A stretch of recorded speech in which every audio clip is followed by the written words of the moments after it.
DSC విషయంలో రాష్ట్రం అంతా కూడా నిరసనలు చేశారు. మొత్తం యువత అంతా కూడా యావత్ దాని మీద అసలు మీరు ఏమనుకుంటున్నారు సార్ ఆ డిఎస్సి కోసం? ఏమండి, విద్యార్థులు అన్యాయం అయిపోతున్నారు. విద్యార్థులు బతుకు తెరువు కోసం లీకేజ్ ఉంది పేపర్. ఆ పేపర్ లీకేజ్ అంత పొరపాటు నిజాయితీ పడి రాజీనామా చేయాలి. ప్రతి విషయంలో కూడా అడుగు ప్రతిది తప్పే నమ్మాలి. ఏమని గట్టిగా మాట్లాడితే భయం వేస్తుంది. భయపడుతూ మాట్లాడుతున్నాం ఇప్పుడు మేము. మరి 1,00,000 కోట్ల ఉద్యోగాలు ఇచ్చేసా అన్నారు కదా, మరి ఎవరికి ఇచ్చారు? మీకు తెలీదా? మాకు తెలియదు, మీకు తెలియదా? మీ ప్రపంచం అంతా తెలుసు. ఆయన ఎవరికి ఇచ్చాడు? అబద్ధాలు, మోసాలు, అన్ని అబద్ధాలు. నోరెత్తి అబద్ధం. నిజం చెప్తాడు ప్రమాదం, నిజం చెప్పడం.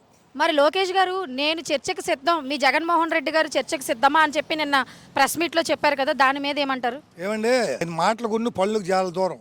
చర్చకు సిద్ధమైతే ఎందురాళ్ళు ఈయన వస్తే పారిపోవాలి. ఆయనకి ఏమొచ్చాను చర్చలు మాట్లాడతాడు. 3 రోజులు కోచింగ్ తీసుకోవాలా, 4 మాట్లాడాలంటే మా బోర్డు మాటలు కూడా ఆడలేడు. ఆ అక్షరాలు పలకవు.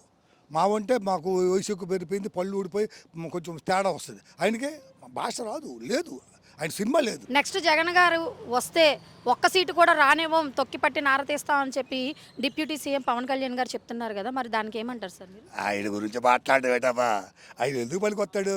ఆయన జగన్కి రాయితో కొడితే ఆడు కొట్టుకుంటా అన్నాడు. ఇది మంచం ఎక్కాడు, తిరిగి వచ్చిందా లేదా? జగనాలకు అన్నాడా? అది జగన్కి నీతి. అయ్యో రామా అని పలకరించాడు. వీడికి అది లేదు. ఓ తాడు తీస్తా, నాడు తీస్తా, తొక్క తీస్తా, ఏడు తీస్తావు.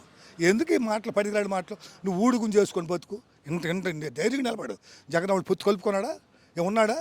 ఉంటాడు, నేను నిలబడు. మరి నెక్స్ట్ ఎలక్షన్స్ సింగిల్గా పోటీ చేస్తానంటున్నారు కదా. జనాలు తెలిసిపోయిందిగా. ఎవరు పవన సింగిల్ పోటీ చేస్తా మంచిదే. ఎందుకంటే డిపాజిట్లు వస్తాయని గెలిచినట్టే. ఆయనకి డిపాజిట్లు వస్తాయి, ఆయన గెలిచినట్టే ఒప్పుకుంటాను. నేను ఆనందిస్తాను, దండేస్తాను, ఆయన కొబ్బరికాయ కొడతాను. ఆయన డిపాజిట్లు వస్తాయి, చాలా ఆనందం.